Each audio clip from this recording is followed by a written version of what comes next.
حضرت علی المرتضیٰ کوفے میں نا اپنے غلام کو لے کے بازار تشریف لے گئے. کہنے لگے یار موسم آ گیا ہے, میرا دل ہے کہ کپڑے نہ خریدنے قدر کے. اس نے کہا حضور چلیں. تو غلام کہتا 2 جوڑے حضرت علی نے خریدے, ایک مہنگا ایک سستا. تو موٹی بات ہے, جو مہنگا ہے وہ آقا پہنے گا اور سستا ایسے ہی ہوتا ہے نا جی. چلو اور گل کرنے ہیں سادی, جلدی سمجھے جا جائے گی. جدھر جائیے دکاندار کو ویاہ تے کپڑے لینتے انہوں کہیے ایک پان والے وکھا, پھر کہیے ایک دین دوان والے وکھا. وہ دین دوان والے کہڑے ہوندے نے بھلا؟ جڑے پان والے نہیں ہوندے. دین دوان والے کہڑے ہوندے نے؟ ایک وہ دے جڑے پانے والے نے, ایک وہ دے جڑے دینے والے نے. یہ دینے والے وہ ہوندے نے جڑے پان والے, ہاں جی وہ والے دکھا. تو وہ دکاندار کے پاس جا کے حضرت مولا علی شیر خدا رضی اللہ تعالیٰ نے اس کے ساتھ بیٹھے, 2 جوڑے خریدے. غلام کہتا ہے جب واپس نکلے تو حضرت علی رضی اللہ تعالیٰ نے وہ دونوں جوڑے, چونکہ میں غلام تھا میں نے پکڑے ہوئے تھے, سمجھ لیں کہ وہ تھیلا کپڑوں کا میرے ہاتھ میں تھا.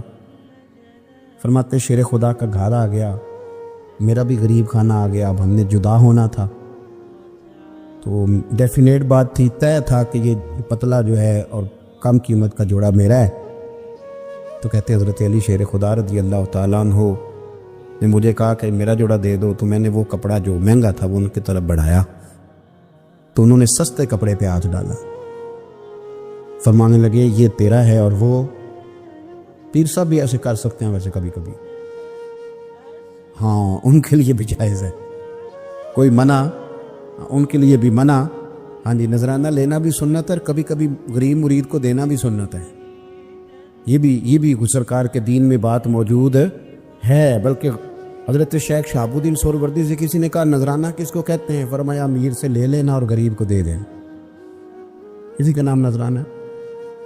حضرت مولا علی شیر خدا کے اس غلام نے جب مہنگا جوڑا اپنے پاس دیکھا اور سستا حضرت علی کی طرف دیکھا تو اس نے ایک جملہ کہا. پھر حضرت علی نے جواب دیا یہ ہے شیر خدا کی تعویل.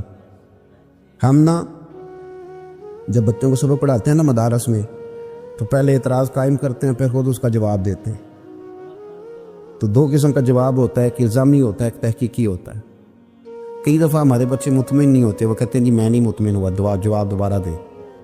لیکن حضرت علی تھے نا, غلام نے اعتراض قائم کیا, اس نے ایک جملہ کہا, کہنے لگا حضور یہ سستا جوڑا مجھے دے, مہنگا آپ نے. فرمایا کیوں؟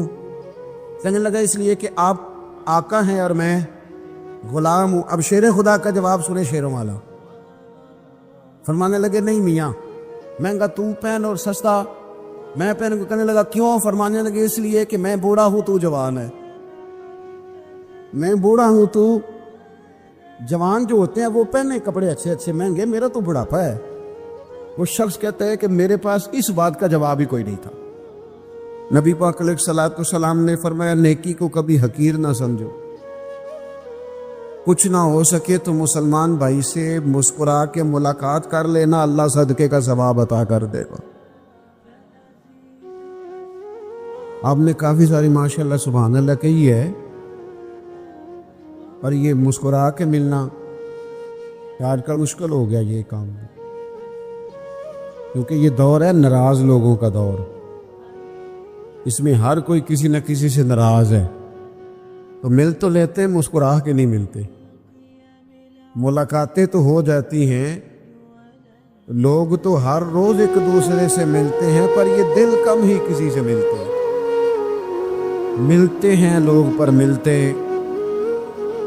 زندگی میں وہ عجیب لمحہ تھا, وہ میرے ساتھ تھا پر میں تنہا تھا.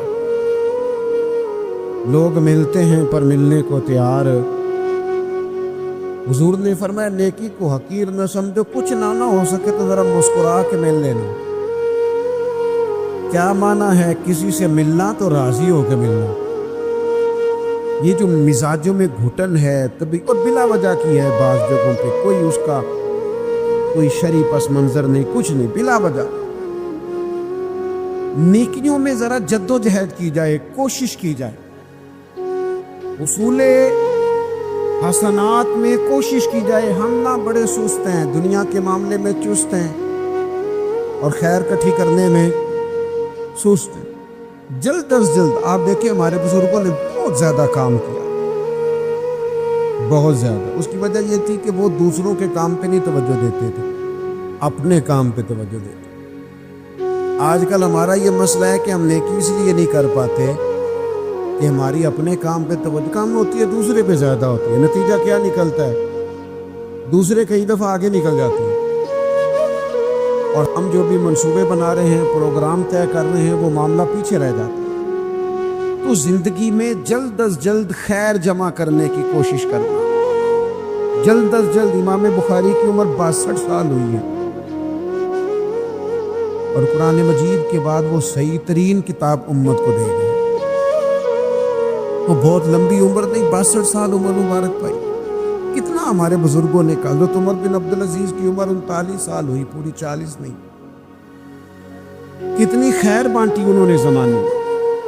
کام نہیں کرتے, پروگرام نہیں بناتے, ہم خیر نہیں جمع کرتے. خیر جمع کرنے کا وقت تو ہے, فٹافٹ کر لی جائے. پھر تو اس طرح کا ٹائم آ جاتا ہے کہ انسان زیادہ نماز پڑھنا چاہتا ہے, نفل پڑھنا چاہتا ہے, اس کا وجود ساتھ نہیں دیتا. اس طرح کے اوقات آ جاتے ہیں کہ وہ کچھ خیر کرنا چاہتا ہے, پھر اس کے پاس موقع نہیں رہتا. وہ لکھنا, پڑھنا, پڑھانا, سمجھانا چاہتا ہے, پھر قواعد اتنے مضبوط نہیں رہتے. جد و جہد کی جائے, کوشش کی جائے جلد از جلد. اللہ کے پیارے رسول صلی اللہ تعالی علیہ وسلم نے فرمایا, صحیح بخاری میں حدیث موجود ہے, حضور فرمانے لگے جلد از جلد نیکیاں کر لو اس وقت سے پہلے کہ فتنے رات کے ٹکڑوں کی طرح تمہارے اوپر گریں گے. حضور فرمانے لگے وہ ایسا سخت وقت آئے گا کہ بندہ صبح مومن ہوگا تو شام کافر ہو جائے, شام مومن ہوگا تو صبح کافر ہو جائے. اور فرمایا لوگ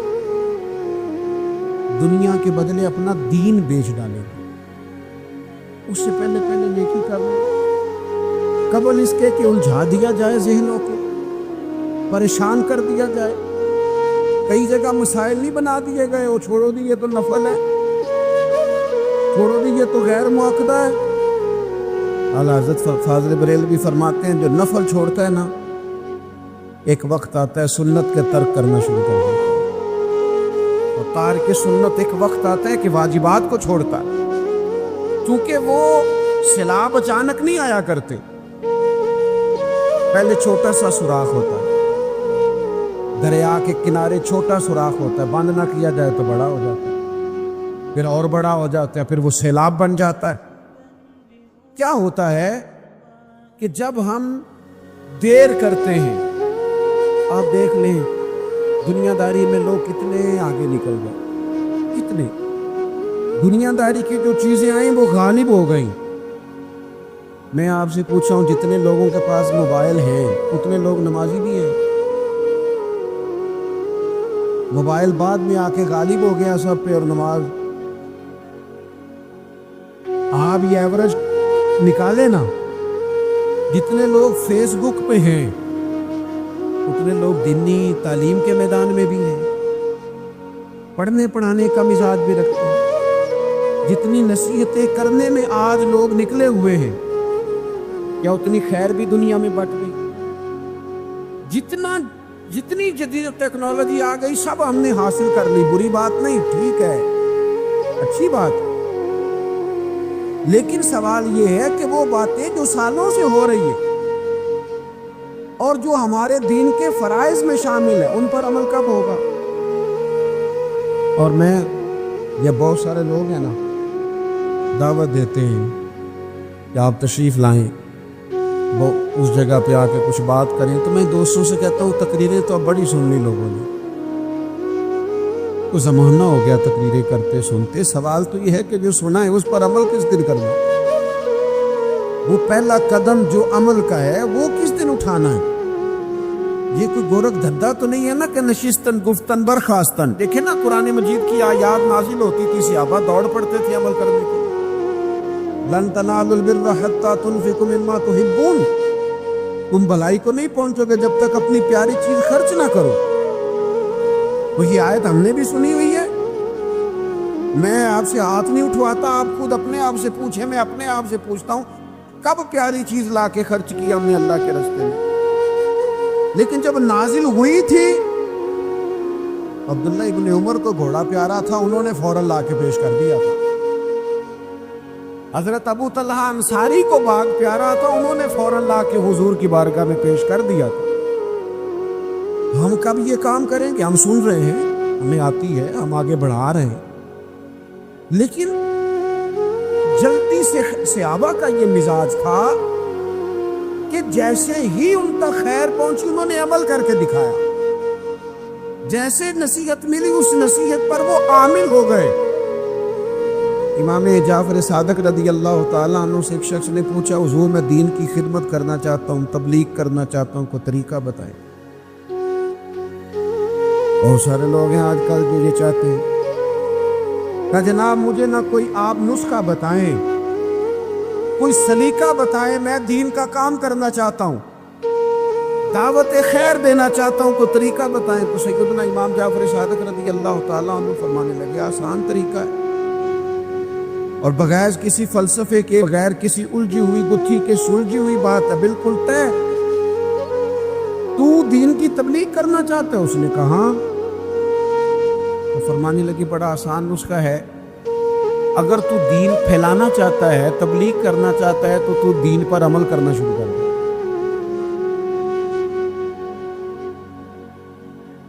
عمل کے بڑے اثرات ہوتے ہیں۔ عمل، حضرت باجید بستامی فرمایا کرتے تھے، جس نے ہماری خاموشی سے کچھ نہیں سیکھا وہ ہماری تقریر سے کیا سیکھے گا۔ یہ جو عمل ہوتا ہے یہ اتنی بڑی خاموش تبلیغ ہے، اتنی بڑی۔ امام جعفر صادق فرمانے لگے تو عمل کر، وہ تیرا عمل کرنا۔ آپ پڑھیں گھر میں نماز، آپ کے بچوں کو شوق ہو جائے گا، آپ کھولیں گھر میں قرآن مجید، آپ کے بچوں کا دل لگ جائے گا۔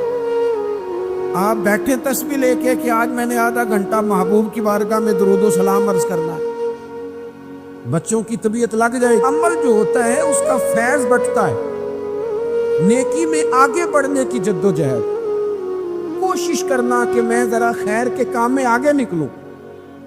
کیا کہا حضرت عمر نے؟ کبھی ہم سنتے ہیں باتیں، کبھی اس کی گہرائی میں اترو نا۔ سیدنا فاروق اعظم فرماتے ہیں میری ساری عمر دوڑ لگی رہی کہ میں ابو بکر صدیق سے نیکیوں میں آگے نکلوں۔ ساری زندگی میری دوڑ رہی، جد و جہد رہی کہ میں ابو بکر صدیق سے آگے۔ 2.5% زکوٰۃ ہے، عمر کہتے ہیں میں 50% لے کے آیا تھا، لیکن میں 50% پہ پہنچا تھا تو ابو بکر 100% پہ پہنچ گئے تھے، وہ سارا ہی لے آئے تھے۔ میری دوڑ رہی، یہاں بھی دوڑ ہے، میری عزت کرو، میرے آنے پہ کھڑے ہو جاؤ، معاذ اللہ میرا اکرام کرو، میں فلاں صاحب ہوتا ہوں، قبیلے میں، برادری میں، سوسائٹی میں، سماج میں یہ نام رکھتا ہوں، میں فلاں سیاسی، سماجی، فلاحی، رفائی تعارف رکھتا ہوں، میرا فلاں معاملہ ہے۔ یہ اس مزاج میں دوڑ لگ گئی،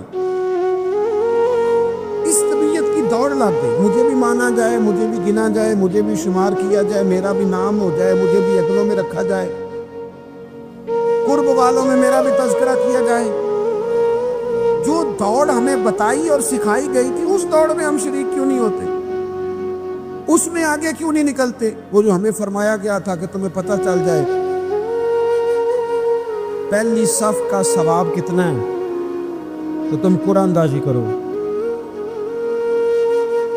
یہ قرآن اندازی کس دن ہونی ہے؟ یہ والی قرآن اندازی کس دن ہونی؟ لیکن وہ قرآن اندازیاں تو ہو رہی ہیں عمرے کے ٹکٹ کی، اتنے عمرے کے ٹکٹ، اتنے عمرے کے، اچھی بات ہے، اس کی بھی کوئی مخالفت نہیں، لیکن جو کام جس میں آگے بڑھنا تھا، جس میں جد و جہد کرنی، جس میں دوڑنا تھا، جس میں کاوش کرنی تھی، اس میں تو ہم پیچھے ہیں۔ عزیز دوستو، دوڑ دھوپ بھاگ، دوڑ اور شدت ہے معاملات کے اندر۔ کچھ لوگوں کو ایسی چیزوں کی بھی جلدی ہے جن میں جلدی نہیں کرنی چاہیے، اور وہ دوڑ ساری کس بات کی ہے؟ پیسے میں آگے گزرنے کی، شہرت میں آگے گزرنے کی، فیمس ہونے کی، کسی بھی چیز پر بہت ساری، کسی بھی صورت میں بہت ساری چیزوں کو جمع کر لینے کی۔ یہ دوڑ شدت اختیار کر گئی، دوڑتے جا رہے ہیں لوگ، دوڑتے جا رہے ہیں، اعصابی تھکاوٹ ہے، جسمانی تھکاوٹ ہے، اور اس دوڑ میں ایسے لوگ شامل ہیں کہ جو اب وقت تھا کہ وہ لوٹ آتے، پلٹ آتے، چیزوں کو دیکھ لیتے، بہت سارے ٹارگٹ ایسے تھے جو انہوں نے اچیو کر لیے، اب ان کو واپس لوٹنا چاہیے تھا، لوٹ نہیں پا رہے۔ قرآن مجید ہماری رہنمائی کرتا ہے، قرآن مجید ہمیں ایک سبق دیتا ہے، ایک بات کی جانب ہماری توجہ کراتا ہے۔ قرآن مجید کہتا ہے دوڑ لگاؤ، ایک دوسرے سے آگے نکلو، ضرور نکلو، لیکن فرمایا فاستبقوا الخیرات، نیکیوں میں ایک دوسرے سے آگے نکل جاؤ۔ بس تم نیکیوں میں نکل جاؤ آگے، خیر کے کاموں میں، حسنات میں آگے نکل جاؤ ایک دوسرے سے۔ اس کے لیے جلدی دکھاؤ، جلدی سے کوئی نیکی تمہارے ہاتھ آتی ہے اسے کر گزرو۔ ساری زندگی ارادے اور منصوبے نہ بناتے رہو، خیر کٹھی کرو، جد و جہد کرو۔ ایک تو ہم سب جانتے ہیں کہ وقت کب آ جائے گا اس کا پتہ کوئی نہیں، خدا نخواستہ صحت کب ساتھ چھوڑ جائے گی اس کی خبر کوئی نہیں، اعصاب کب کمزور ہو جائیں گے جانتے نہیں، کس وقت زندگی میں کون سا موڑ آ جائے گا سمجھ نہیں آتی، صحت، حافظہ، کس وقت کس سمت نکل جائے گا پتہ نہیں چلتا۔ تو ہمیں حکم دیا گیا کہ تم جلدی کرو، اور نبی پاک علیہ السلام نے صراحت اور وضاحت کے ساتھ فرمایا کہ غنیمت سمجھ لو، غنیمت غنیمت سمجھ لو، اگر تمہارے پاس فرصت ہے تو ایسا نہ ہو کہ مصروف ہو جاؤ، غنیمت جان لو، اگر صحت ہے تو ایسا نہ ہو بیمار ہو جاؤ، غنیمت جان لو، اگر تم جوان ہو تو ایسا نہ ہو کہ بڑھاپا ہو جائے، غنیمت جان لو زندگی ہے، ایسا نہ ہو کہ موت آ جائے۔ غنیمت سمجھ لو چیزوں کو اور اپنے لیے حسنات جمع کرو۔ میں دیکھتا ہوں بہت سارے لوگ ایسے ہیں جو خیر کر سکتے ہیں لیکن وہ تو منصوبہ ہی بنا رہے ہیں، بڑی دیر ہو گئی منصوبہ بنا رہے ہیں، پروگرام بنا رہے ہیں۔ ہمارے بزرگ جو تھے وہ کام کرتے تھے، درختوں کے نیچے بیٹھ کے کرنا پڑا تو شروع کر دیا، انہیں کسی گلی چوک چوراہے میں خیر کی بات کرنی پڑی تو انہوں نے کر دی۔ ان لوگوں کو اگر گلی سے پتھر اٹھا کے نیکی جمع کرنے کا موقع ملا تو انہوں نے لوگوں کے لیے رستہ صاف کرنا شروع کر دیا۔ اگر ان لوگوں کو کسی بندے کو خیر کی بات بتا کے دل کو تسلی محسوس ہوئی تو وہ کرنا شروع کر دیا۔ جو نیکی، جو خیر ہمارے دائرہ کار میں ہے، دائرہ اختیار میں ہے، ہماری پہنچ، اسے کیوں چھوڑا جائے؟ نبی پاک علیہ الصلوۃ والسلام نے فرمایا نیکی کو کبھی حقیر نہ سمجھو،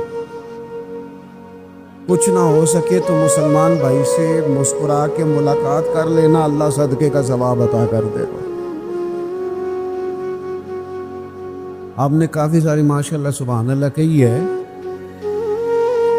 اور یہ مسکرا کے ملنا آپ کا مشکل ہو گیا یہ کام، کیونکہ یہ دور ہے ناراض لوگوں کا دور، اس میں ہر کوئی کسی نہ کسی سے ناراض ہے، تو مل تو لیتے مسکرا کے نہیں ملتے، ملاقاتیں تو ہو جاتی ہیں، لوگ تو ہر روز ایک دوسرے سے ملتے ہیں پر یہ دل کم ہی کسی سے ملتے ہیں، ملتے ہیں لوگ پر ملتے ہیں۔ زندگی میں وہ عجیب لمحہ تھا، وہ میرے ساتھ تھا پر میں تنہا تھا۔ لوگ ملتے ہیں پر ملنے کو تیار۔ حضور نے فرمایا نیکی کو حقیر نہ سمجھو، کچھ نہ ہو سکے تو ذرا مسکرا کے مل لینا۔ کیا معنی ہے کسی سے ملنا؟ تو راضی ہو کے ملنا۔ یہ جو مزاجوں میں گھٹن ہے اور بلا وجہ کی ہے، بعض جگہوں پہ کوئی اس کا